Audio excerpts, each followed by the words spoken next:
Hello everyone. Today we're going to be talking about some examples on Root Locus. We're given this system, this closed loop system, and the open loop system is given in here, and we're supposed to draw the location of the poles of the closed loop, this overall system, as this parameter k changes, which is called the root locus. So we follow the rules. From the rules,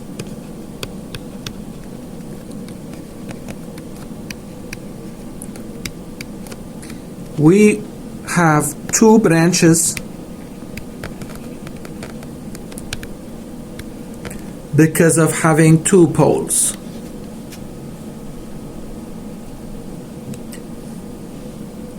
And these branches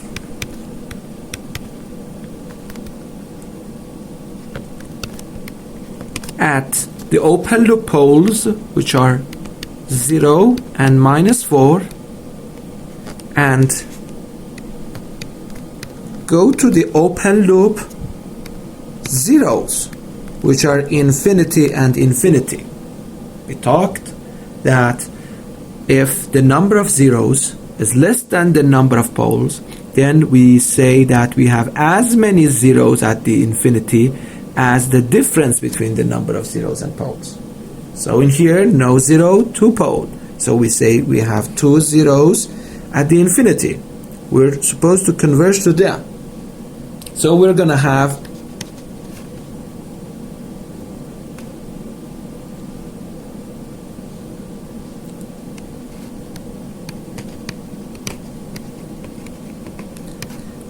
asymptotes.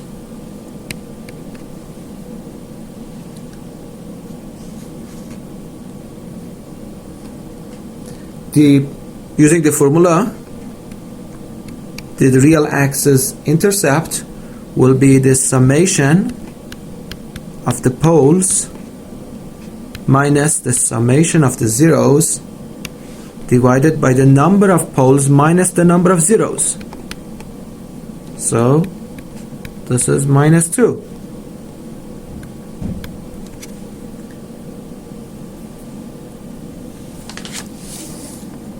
The angle of the asymptotes is 2i plus 1 multiplied by pi over n minus m, the number of poles minus the number of zeros, 2 minus 0.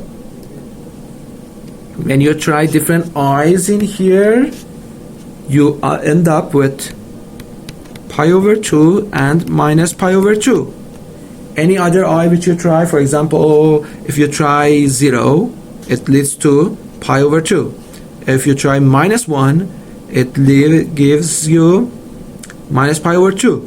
But if you try 1 in here, I, then you end up with 3 over 2 times pi, which is the same as this guy.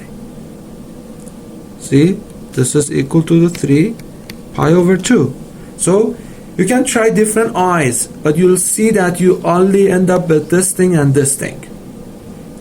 So now, and also note that the real axis between 0 and -4 is a part of the root locus because it's to the left of an odd number of poles and zeros. So sigma j omega, we initially start by finding the location of open loop poles and zeros. We have no zero in here, so one pole at 0, one pole at -4 for the two poles of this guy.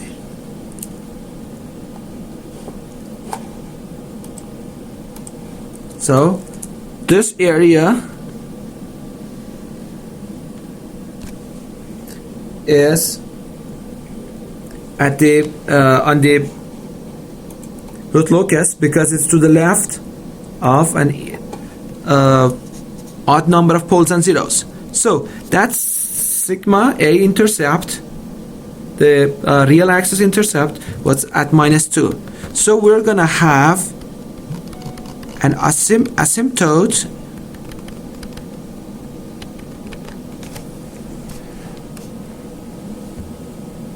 so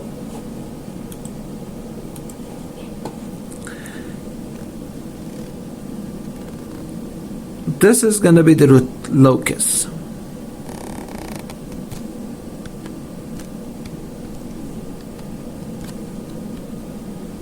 These arrows show the direction of movement of the closed loop poles as k increases. So when k is very small, we're very close to here and here. As k changes, the closed loop pole at here starts moving to the left on this line, and the one in here starts moving to the right. When they reach each other at this point, note that root locus cannot have overlap. So they break away, they separate from the real axis. One goes in that direction to infinity, the other one goes in this direction to infinity. And as you see, root locus is symmetric.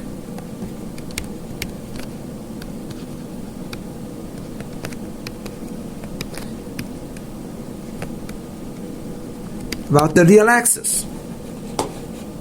So this is the way which the closed loop pole changes. So based on this, we expect for small q, we have, for example, a pole in here, a pole in here. But for large q, we expect to have a pole in here and a pole in here. So in this system, if k is small, the system could be overdamped. When k changes, the system, when k increases, k increases, the system is expected to become underdamped with oscillatory response, because the pole become imaginary, become complex numbers. But for a small k, the poles will be somewhere in here, real. Example,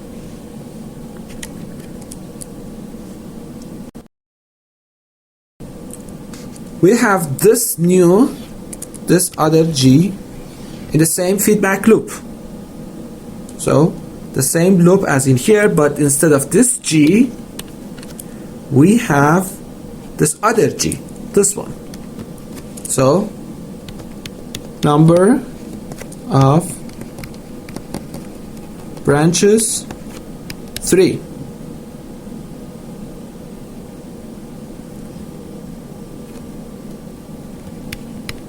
They start at the closed loop, the open loop poles 0, -5, and -10, and end at open loop zeros. Start from open loop poles and end at open loop zeros. No zero, then they go to infinity.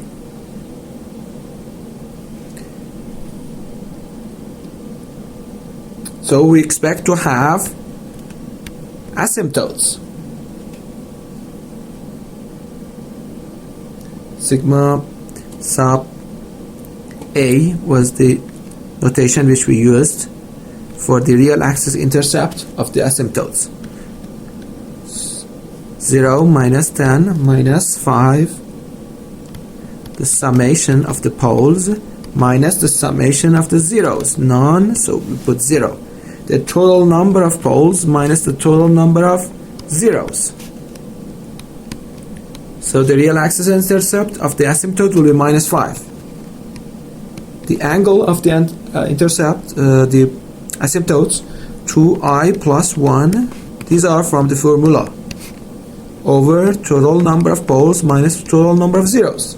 When you try different i's, you end up with pi over 3, pi, and minus pi over 3. So we expect to have 3 different asymptotes.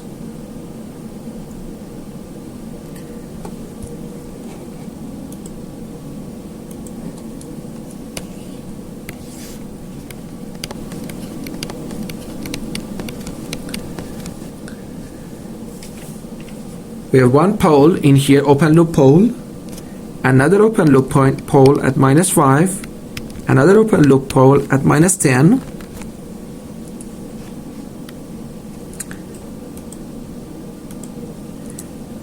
this area is on root locus because it's to the left of an odd number of pole and zeros.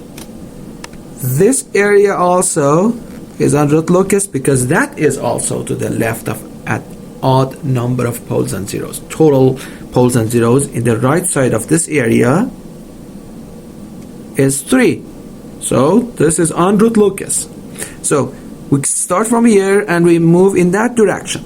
Start from here, we move in this direction. We start from here, we move in this direction. What happens sometimes, somewhere in here, we touch the other one. This branch touches the other branch. So they break away. How? They break away and go to infinity. See, as this guy is going to infinity. Because we have 3 branches and they're supposed to end at infinity. But for this one, it's easy to see that it goes this way and this angle is pi, right? So this is one of our asymptotes with the angle of pi. See, we ended up with 3 angles. Pi, pi over 3, and minus pi over 3. So the pi one is this one.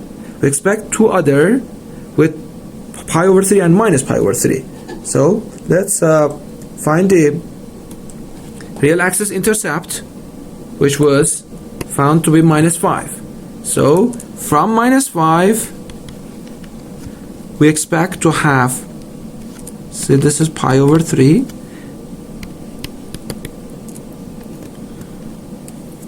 and minus pi over 3. We expect to have these 2 asymptotes as well. So when these 2 branches touch each other, they break away and they converge to those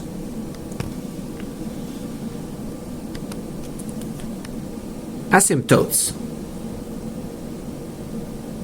So the red thick plots in here, the red plots are the root locus. So this was pi. So this also passes through this point. So we can say the real axis intercept of this asymptote is also -5. So all 3 passes through all 3 asymptotes pass through -5, and our root locus converge to them as they go to infinity, as k increases. As you see, for a certain k, the pole goes to the right half plane. So we expect, see, it goes to the right half plane. We expect to end up with an unstable system for a certain k, because we end up with here and here.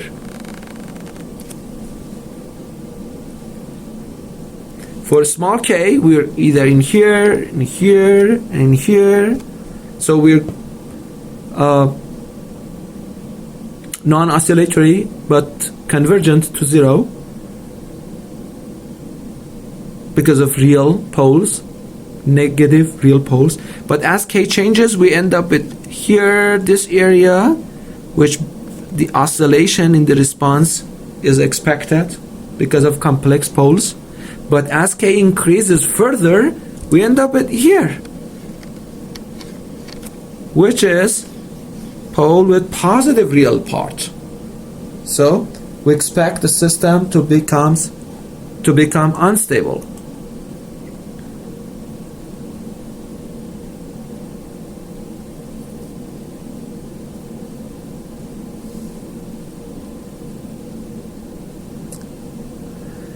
In this example, we're asked to find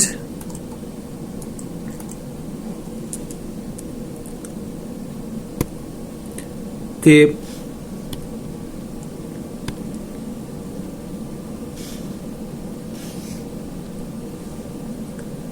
k corresponding to imaginary axis crossing, what we saw in the previous example, crossing the imaginary axis at these points. Some k leads to the poles being in here. So in this third example, we're expected to find such a k and also the corresponding pole of the closed loop system for such a g in such a simple unity feedback loop, which we saw it earlier. So, from the rules, number of branches 2, start at s equals 0 and 3 and end at s equals -3 and infinity. See, we have a pole, a0 at -3. So one of the branches go to that. The other one goes to infinity.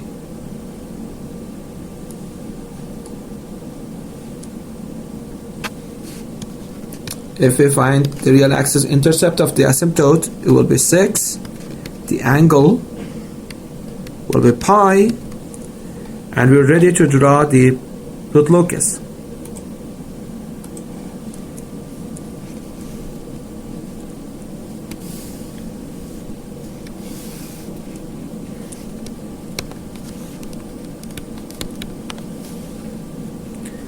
We have a pole at 3. Did we? Yes.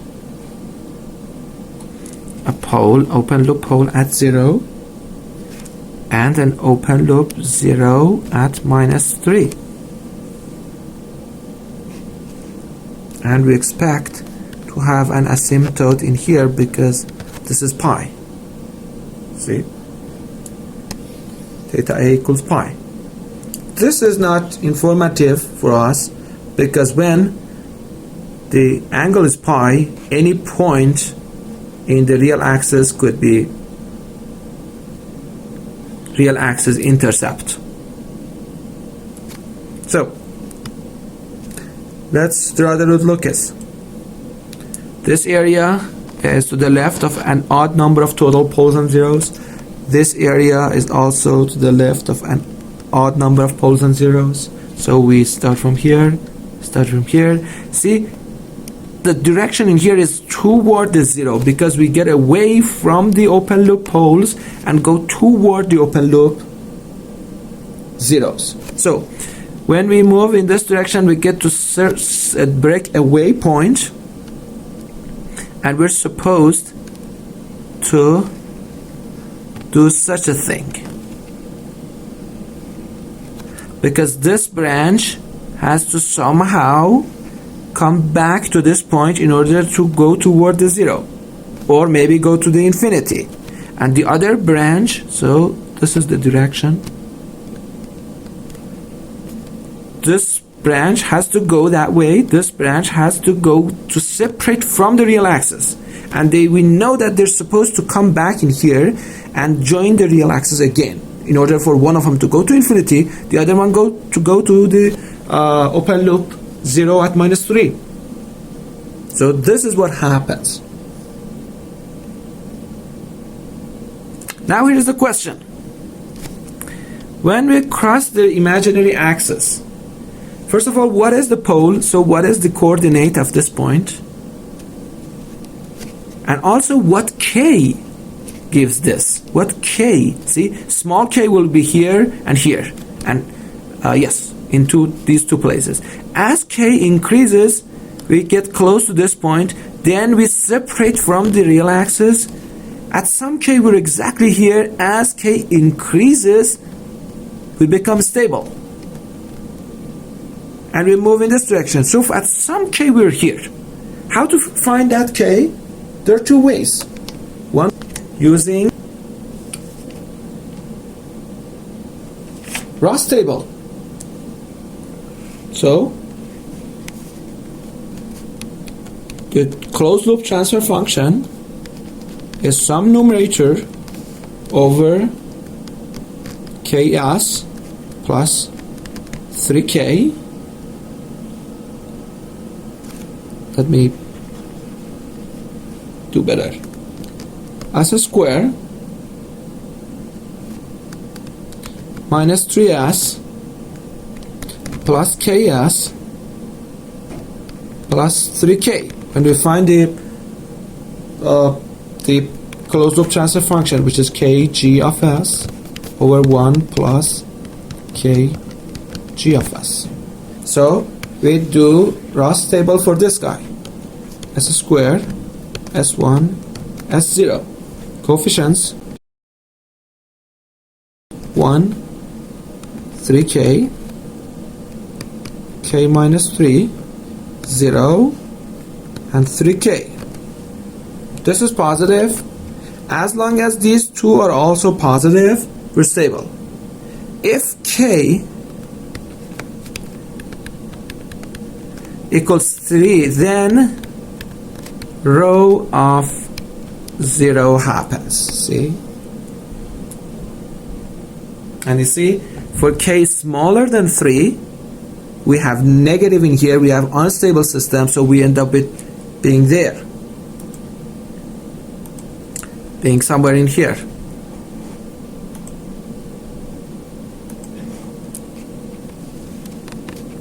Or somewhere in here, or somewhere in here. Small k, k is smaller than 3.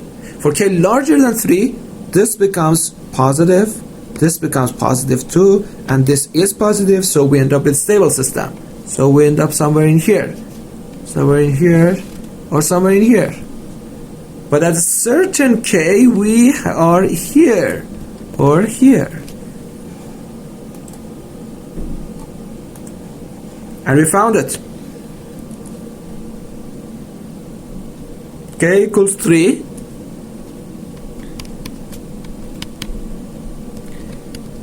Imaginary axis crossing. What's the resulting pole? No problem, you can put K3 in this and you can find the pole. If you put K3 in there, you end up with T of S equals sum numerator over S square plus 9. So the poles will be plus minus 3j from this. See, you're looking at the closed loop system. This is option 1. For answering this question. What was the question? Find a k corresponding to the imaginary axis crossing using Root Locus. This is the point. We want to use Root Locus. But to find a k and the corresponding pole leading to imaginary axis crossing, we have this option of using Ross table, as we did in here.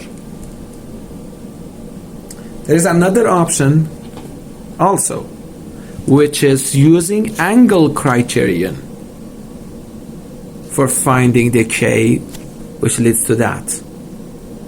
The angle and magnitude criterion. See?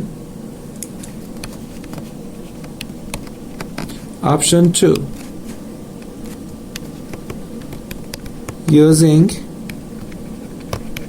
angle criterion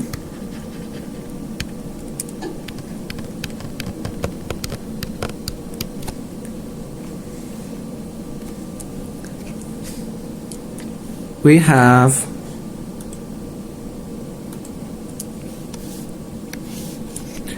a pole at, I need more space, a pole at 3, a pole in here, and a0 in here in the open loop system. So for some point in here to be the closed loop pole, angle criterion says that this angle, let's call it A, this angle and this angle, this being B, angle criterion says that A plus 90 minus B has to be an odd multiple of 180.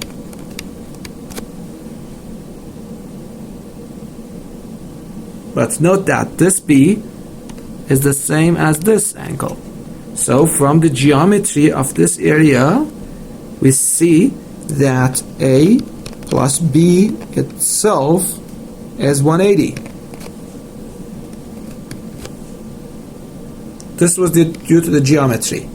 This was due to the angle criterion. So if we solve these two equations, we end up with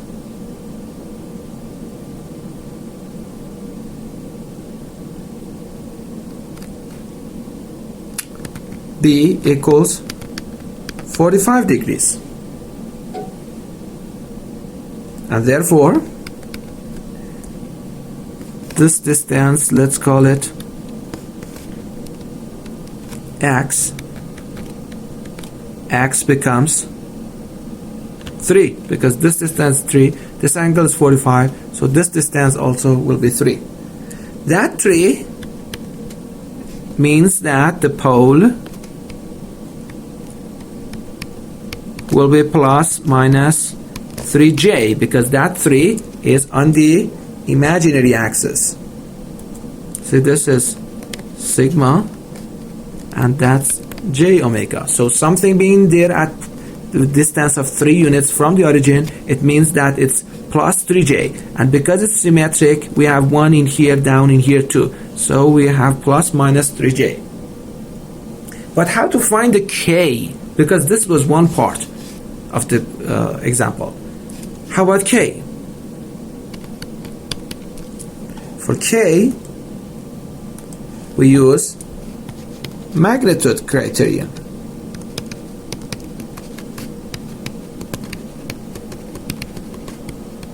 Which says that k times g of s equals 1. So let's find g at this guy, sigma 1. If this distance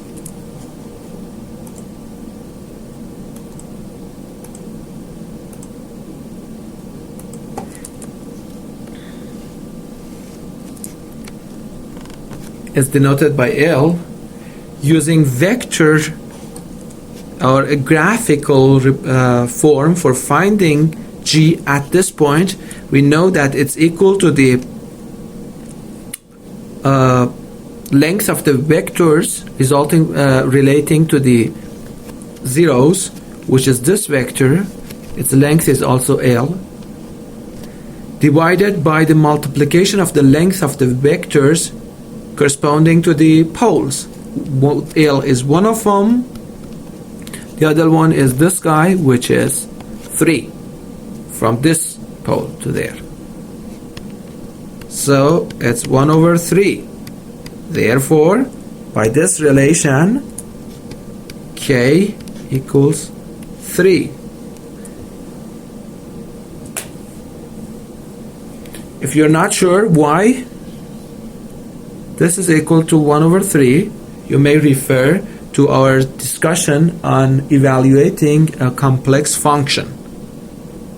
Note that you can always put this 3j in here and you can manually evaluate this without using graphical representation. You can use algebraic manipulation. You can find the complex conjugate of a fraction and of the complex fraction, the fraction with numerator and denominator of complex numbers, and you can find the magnitude of the resulting complex number, and this will be 1 over 3. And by magnitude criterion, k will be 3. And these are the same results which we got using Ross table. So this guy in here is 3j, and the k equal to 3 gives this thing. For k less than 3 will be here, unstable. For k more than 3 will be somewhere in here, or somewhere in here, or somewhere in here, which leads to a closed loop system being stable.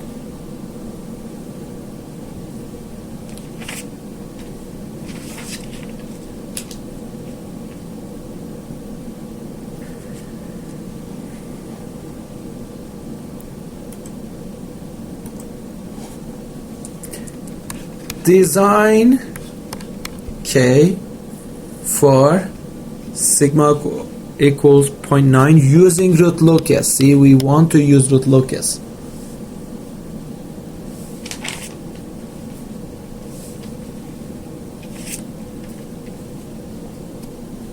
So let's draw the root locus for the given g.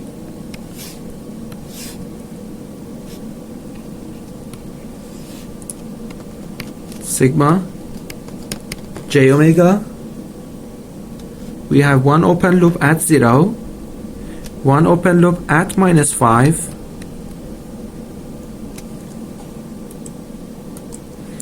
this area is on the root locus. When this branch touches that branch, they break away, go to infinity, and using the formula, we see that the angles of the asymptotes are pi over 2.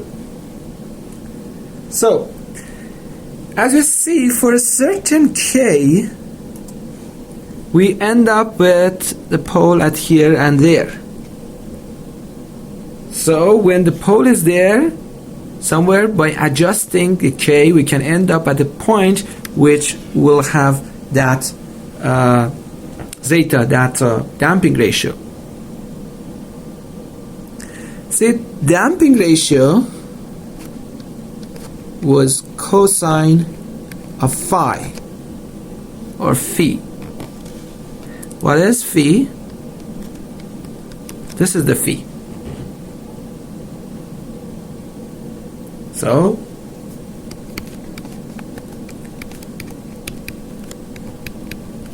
damping ratio of 0.9 leads to the phi equals cosine inverse of 0.9, 25.8 degrees. So this angle, we know that angle because of the given zeta.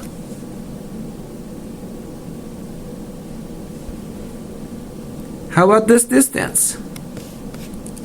This distance is the damped frequency, omega d.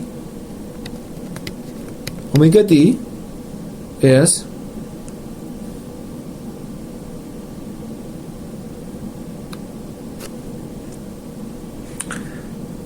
having this angle alone is not enough. We need to know this distance too, which is 2.5 by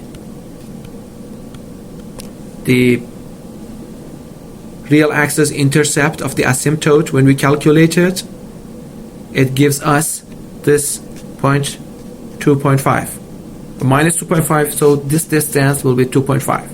So if I multiply 2.5 by tangent of the phi or phi, it gives me 1.21, which is this guy.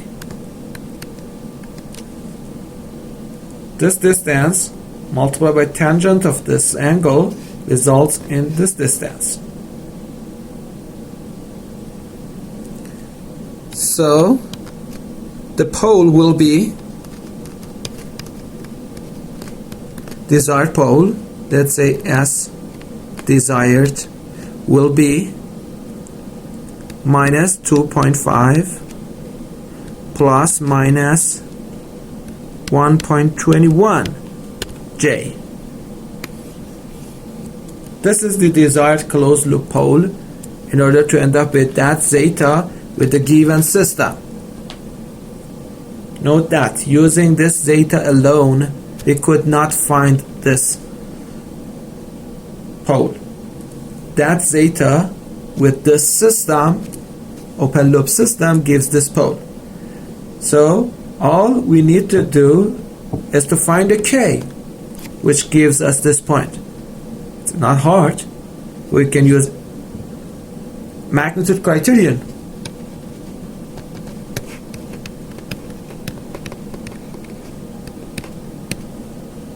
We have this coordinate, we put it, let's say it is as desired, we put it in G, and K has to be 1 over the magnitude of G as desired.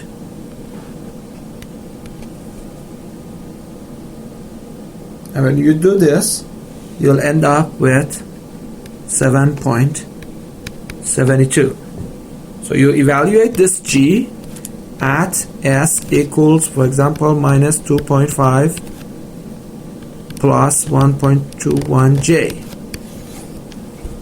at one of those two poles, this one or this one. So this is the answer. Desired K. Let's see. This method gives us an insight. It tells us that, hey, for a small K, you're going to end up somewhere in here or somewhere in here. So there will be no oscillation to have a damping ratio. But if you change it, increase it, you'll end up with somewhere in here or somewhere in here or somewhere in here. And also it tells us, regardless of what K you pick, the system will always be marginally stable or stable.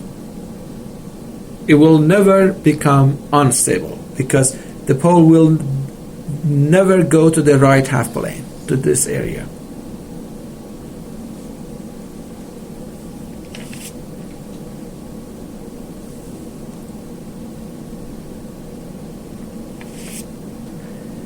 Real axis breakaway and break-in points.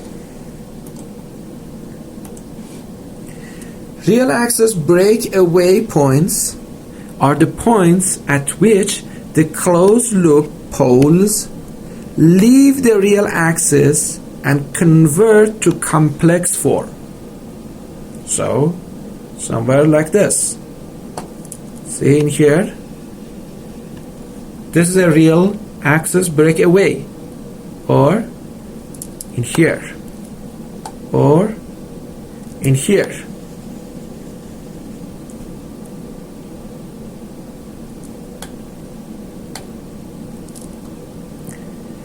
But we have break-in point too, where the poles from complex form convert to real form. So this is break-in point, this is breakaway point. So the definition: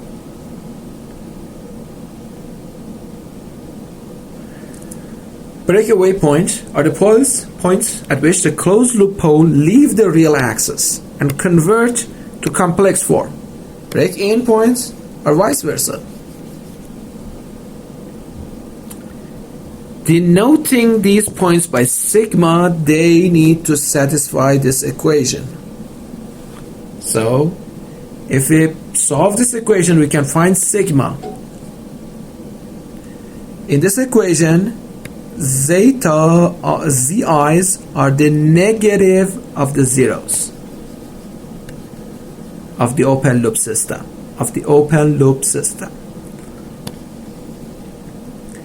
and pi's are the negative of the poles of the open loop system.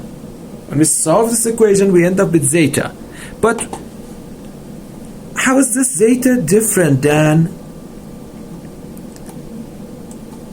the asymptote real axis intercept? They are different. This guy is different than this sigma. See? In this example 2, this point is the real axis intercept, but breakaway point is in here. See, this point is the real axis, the breakaway point. So they are not the same. Sometimes they are the same. For example,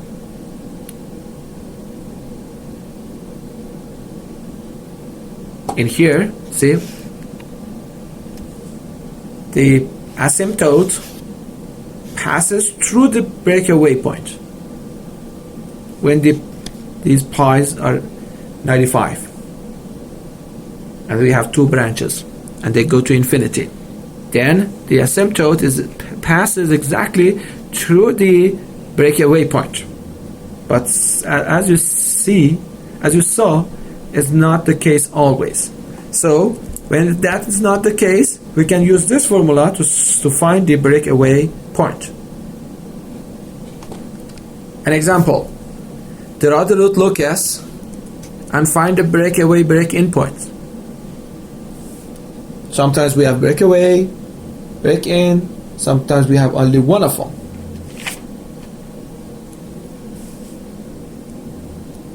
So the branches, number of branches, 3. Start at s equals 0, minus 5, minus 10, end at s equals minus 4, infinity and infinities. Note that we do not say plus infinity or minus infinity. We don't know. We'll look at the geometry and we'll see.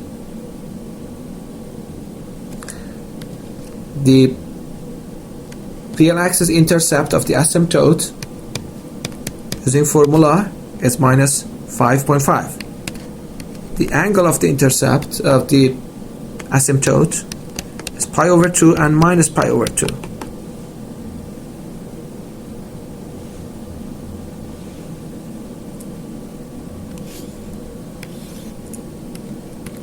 Sigma j omega, you always start by locating the open loop poles and zeros.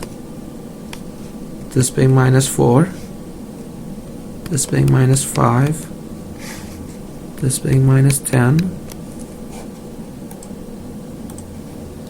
The real axis between these two is on root locus. This part is also on root locus. The direction is from the open loop poles to the zeros. So when these two hit each other, we're supposed to break away.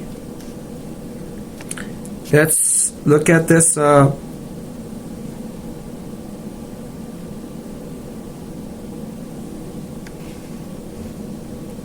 real axis intercept. It's somewhere in here or somewhere in here.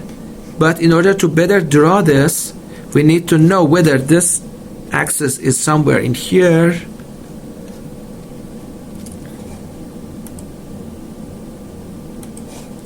this asymptote minus 5.5. So is the breakaway to the left of the asymptote or to the right of the asymptote? So we need to find sigma. This guy is sigma A, the asymptote intercept. But the breakaway intercept is not necessarily the same. So let's assume that this is the case. Then this will be the result. For this one it's easy. It starts from here, goes to the 0. But these two, if they are, the sigma is to the left of sigma A, this will be the case. If sigma is to the right of sigma A, then such a thing will be the case. Let me draw it using another color.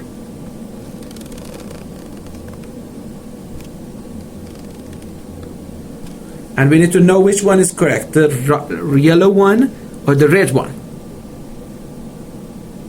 Do we separate breakaway in this area or in this area?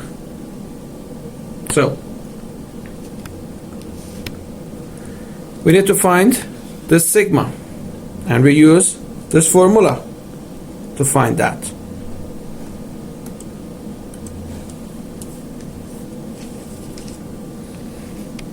Z1, the negative of the zeros is 4, because the 0 is minus 4. 0 is minus 4.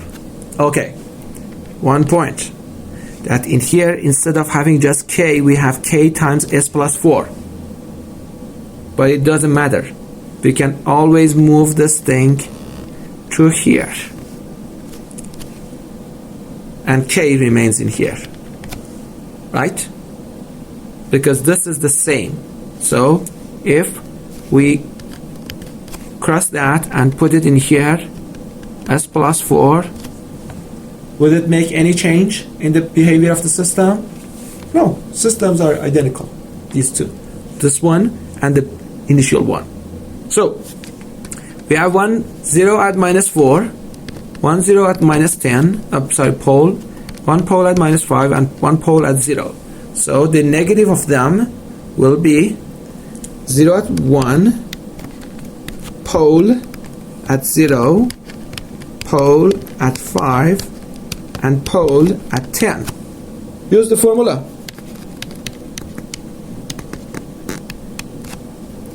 1 over sigma plus z1, which is 4, equals the summation of 1 over sigma plus the poles.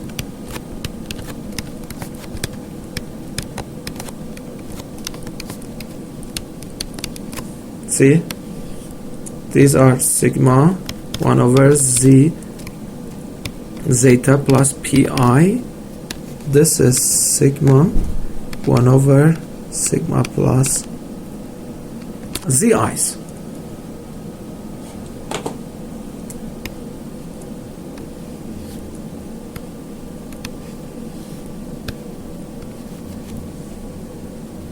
So if we multiply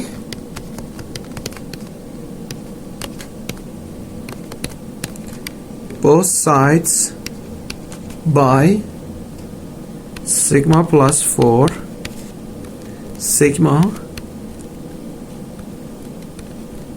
plus 5, sigma plus 10, we end up with an equation, a third order equation. And when we solve it,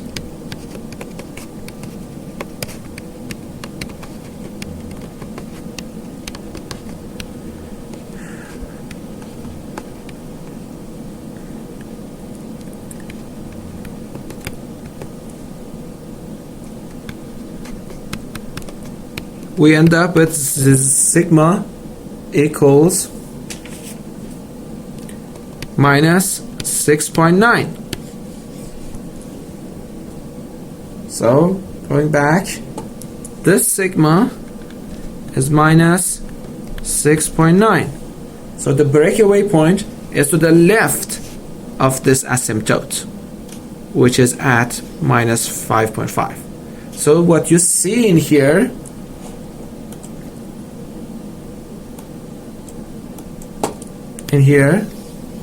is the root locus of the system.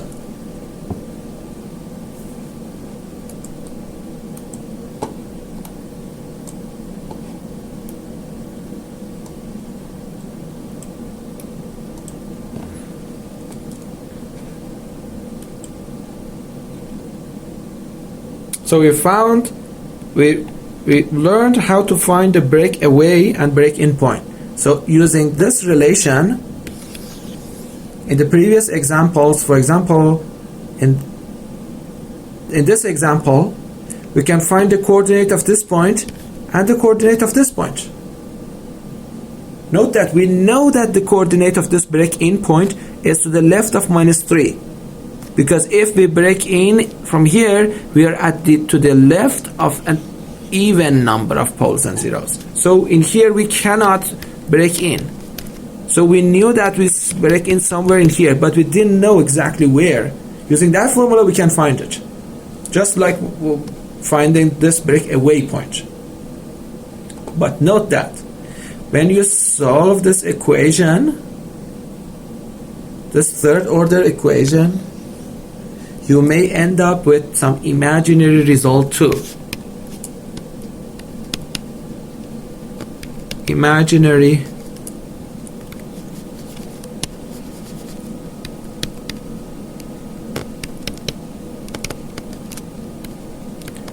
roots are not acceptable.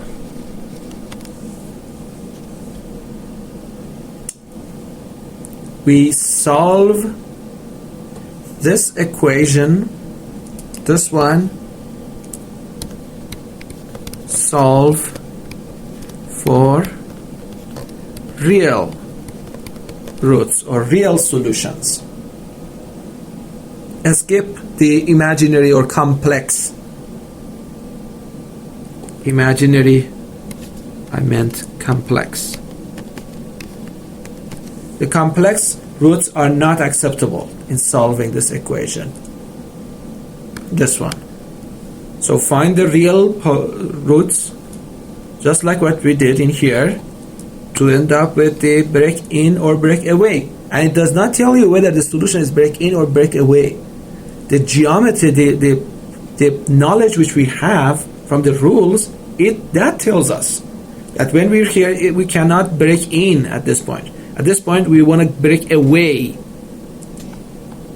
So the sigma, we know that this is a breakaway point because this setup cannot have a break-in point.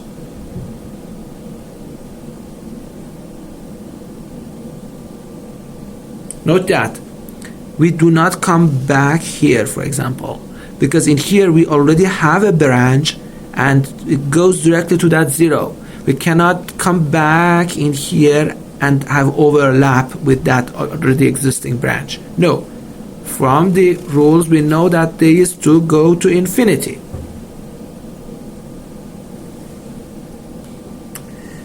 But so far, we have talked about the case of unity feedback, not having this H in here. What if we have that? For the non-unity feedback, when we have an H in here, it's simple. If the system is not unity feedback, for example, has transfer function of H in the feedback loop, then all of the rules in all of them, G times H has to be used instead of G. For example, roots and poles of G times H must be drawn and used for root locus sketching. So when we start, we'll look at the poles and zeros of this guy, and then we do the rest of the sketching, the rest of the rules. For example, if this system is given, the root locus is similar to this system, where instead of this G, you have that G times H. See, G times H becomes this. This G times this H becomes this guy. So it's just like this system is given. However, note that these two systems are not generally equivalent. These two are not generally equivalent, but the root locus of this guy is the same as the root locus of that guy.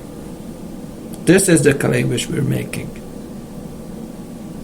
So do not think that these two systems are exactly the same. No, the root locus of this thing is the same as the root locus of that thing.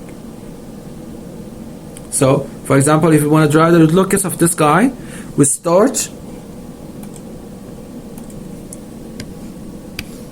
with the zeros and with the zeros and poles of this thing. So one at here, one at -1. This is exactly what we do if we start from here.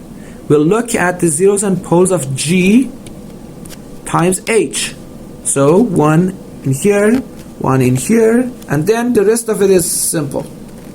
So we're gonna have such a behavior, such a root locus for either of these two systems.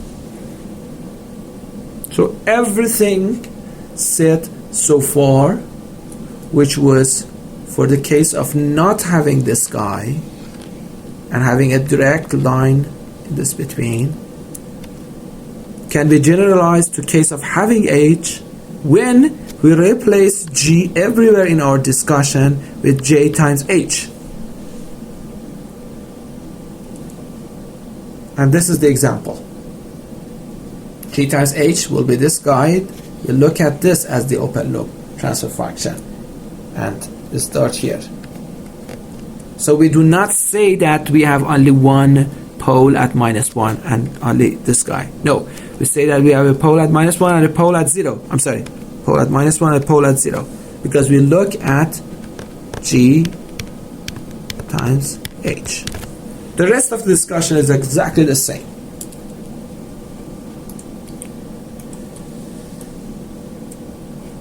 Okay, that's it for today.